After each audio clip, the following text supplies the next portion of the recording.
tuddemu musika akoze atya mbadde nnondenga tonga nziruka naŋŋamba go okola ki wano nenjagala ozikwata bwe nti nziruke nankuba omuggo wano nemugamba midiya nemala nenziruka nandekaawo tale gyevudde ng'erina emmotoka bbiri gye zitategedde omuntu olikola mirimu gyo oyambadde ID twambadde obujaketi oli navaayo nakuba batuuni mumanyi batuuni ya militale weeyinza okuva ku mubiri batuuni ya militale eyinza okuva ku mubiri tukoze eki tuzizza musango kifa aba media. According to this journalist, the way security organs treated their colleagues is not welcome in the current global human rights era. Lwakuba kati ffe omulimu gwaffe okubeerawo okulipotinga nakubuulira gwanga so poliisi wewa mukola ebintu ebibi weebiti ffe ate nga mwagala tujje tulipotinga amawulire gammwe tugakole nga we mwogedde eri eggwanga mu butuufu mulina kye musiga muffe ekintu ekibi kye tutayagadde so singa mubaawo mulina obutakkaanya wakati wammwe ne bannamawulire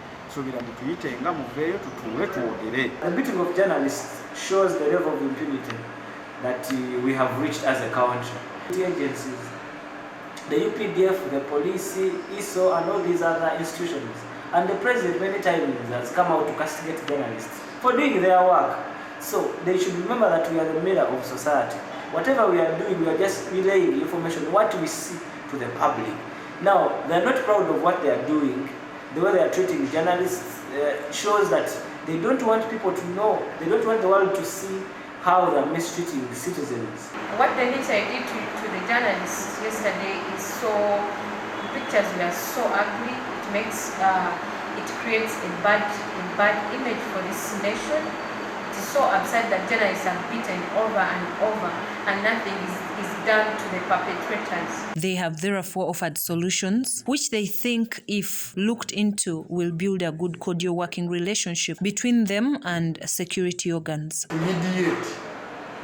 The president should meet with the media managers to talk about this brutality, because our journalists are being brutalized for nothing.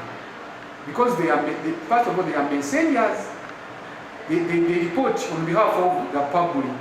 They should stop those acts against citizens, first of all, because the reason why they beat journalists, because they know we are showing the entire world what is happening on the ground. That must be condemned, and the president should come out and call these head of security agencies to order.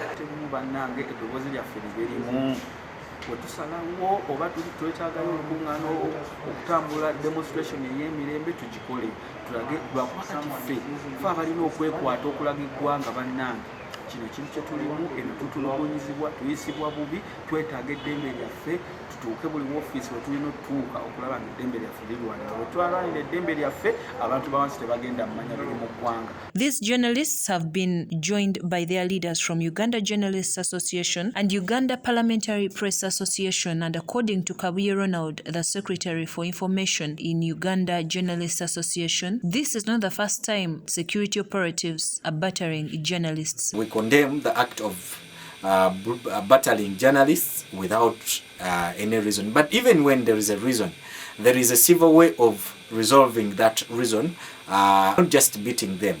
Battering journalists, it's criminal and it's inhumane. So we request the leaders of the military forces to take action against the perpetrators. Hanifa Samula, one of the leaders in Uganda Parliamentary Press Association, listed the solutions to the act. We don't work for opposition, we work for Uganda. How come when we are covering the stories for the president, for the NRM party, we are not beaten? Why is it that it is only those who go to cover the opposition that are beaten?